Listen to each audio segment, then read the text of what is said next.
Hey,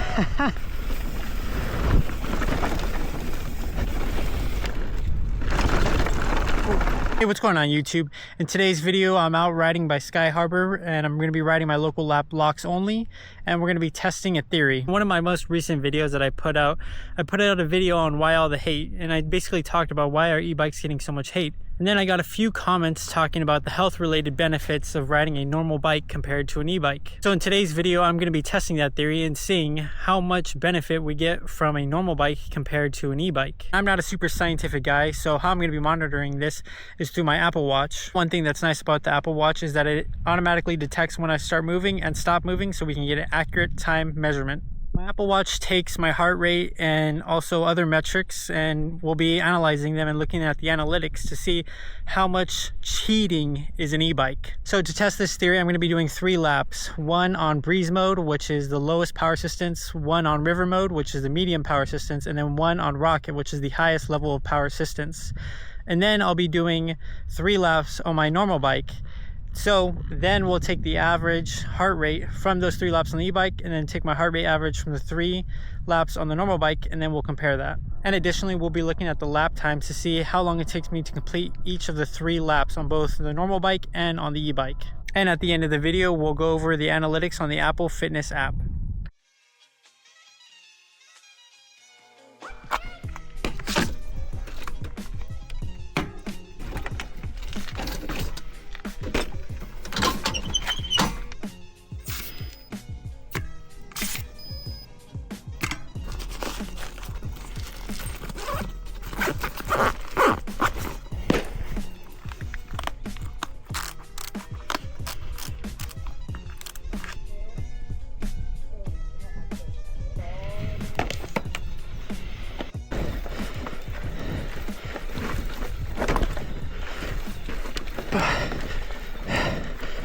Oh my gosh.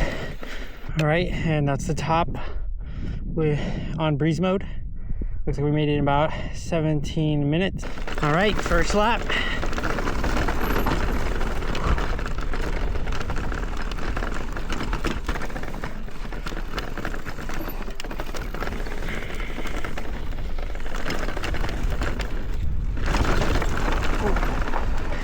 Sorry guys.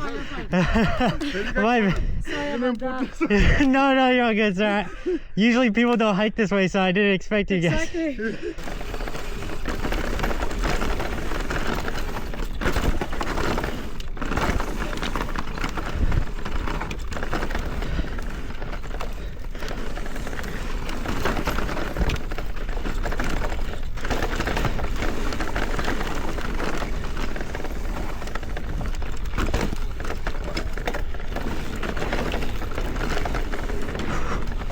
Well, that was pretty scary. Typically, we don't really see too many hikers on that trail.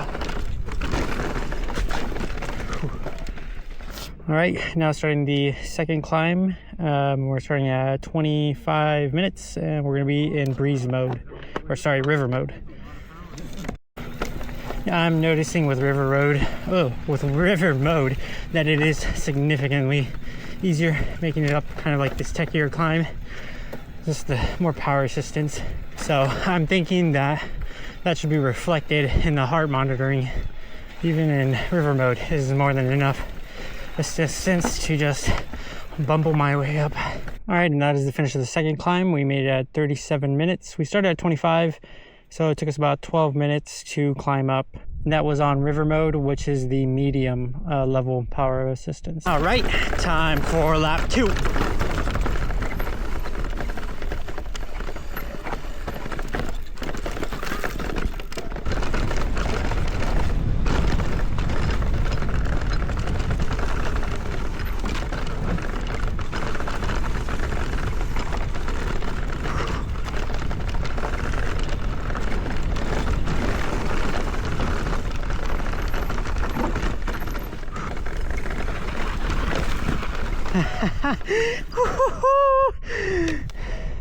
That flat corner almost got me.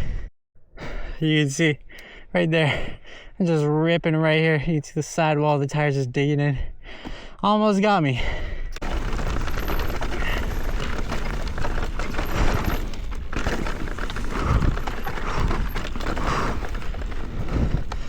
gosh, this trail is so good to just push on. The more I learn it, the faster I'm getting.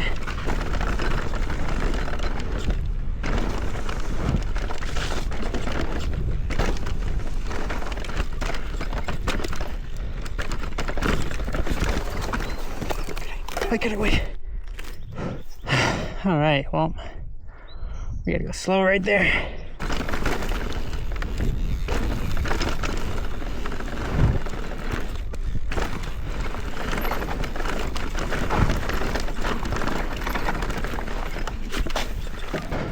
And now we're going to start the third lap, and this is going to be on Rocket, which is the highest level, and we're starting at 44 minutes. All right, time to go up this section. Yeah, feels like a walk in the park. Thank you, guys. No, nothing's sweet. No, thank you. All right, some of the more techier parts. All right. Oh yeah, just power through it. Oh yeah, crawling right up. Ooh, paddle strike. Ooh, but the power is gonna save me. Nice. All right, and we just finished the climb on rocket mode. We made it in about 56 minutes, and we started climbing. Oops, sorry. We started climbing at 56 minutes, or sorry, we started climbing at 44 minutes, and we made it about 56, so about 12. There was a few hikers that I had to wait for, but yeah, overall pretty significant decrease in time, and overall just not as I guess heavy breathing on the climb up. But yeah, we'll wait, and then we'll see the heart rate monitoring. Time for lap 3.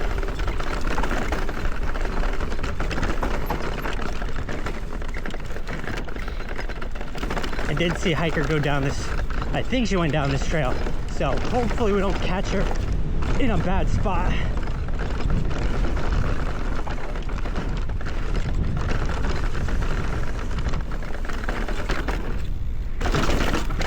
Got a little bit too wild right there. Shutting it down. Nice.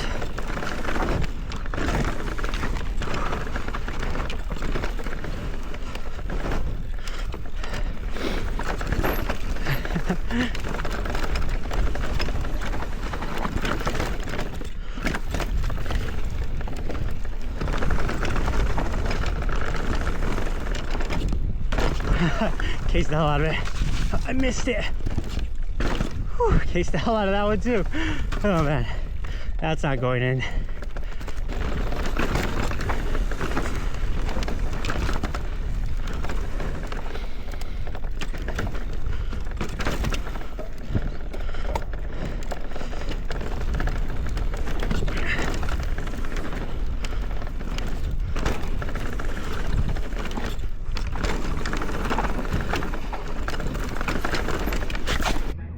All right, and now we are on the normal bike.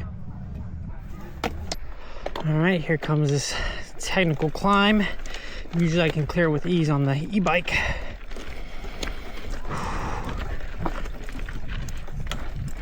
My foot placement wasn't good. Maybe I'll get on the next one. All right, first climb done on my transition Sentinel. We made it about 22 minutes.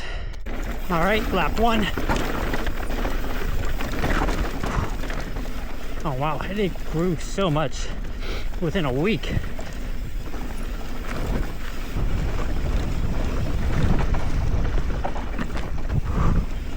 I don't think I've ridden this bike on this trail, so getting a little squirrely. Whew.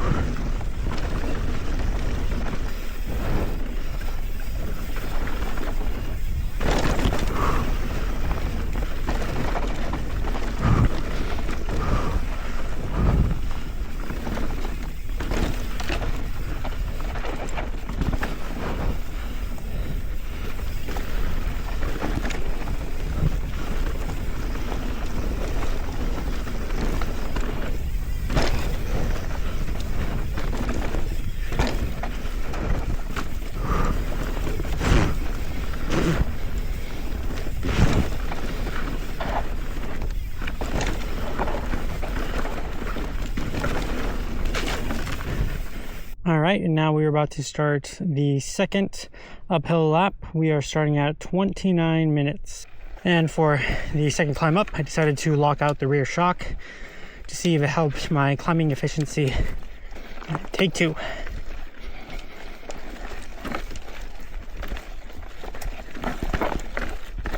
Nope, still not right. Fuck. I keep trying to bumble up right there. I'm almost confident I'll get on the third one. Alright guys, we finished the second lap. We finished it at 50 minutes. We started around 20-some minutes to make it to the top. I did take a short little break, and like the Apple Watch, it auto pauses, so we just get our true climbing time. I am super out of breath, but man, is that view really pretty. All right, lap 2 descent.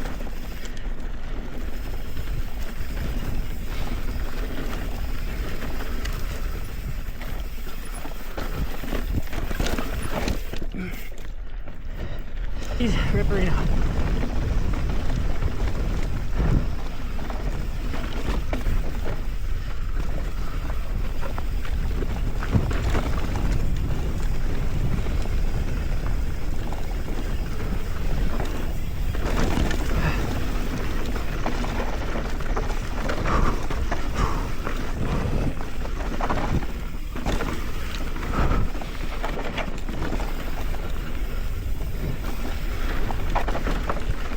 I was gonna hit that tree right there.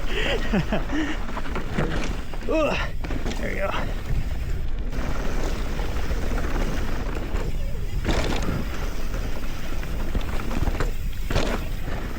I accidentally cased the hell out of those.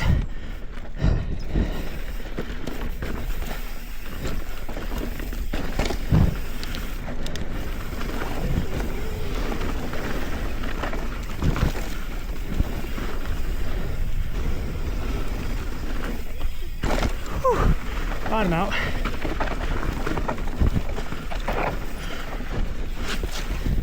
All right, and we are starting the third climb now at 58 minutes.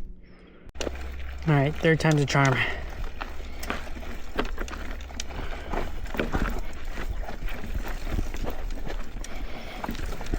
All right, come on.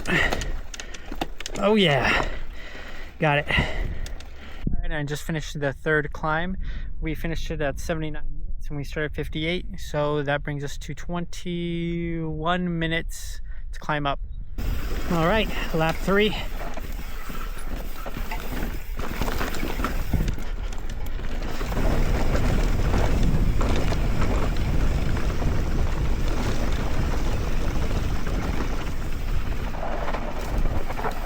Ladies, that scared me. Oh no, fresh dookie. White cow. That's the first time seeing a all white cow. Oh, baby cow. Whew. Almost got stuck in the crossfire.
All right, and now we're going to move over to the data side.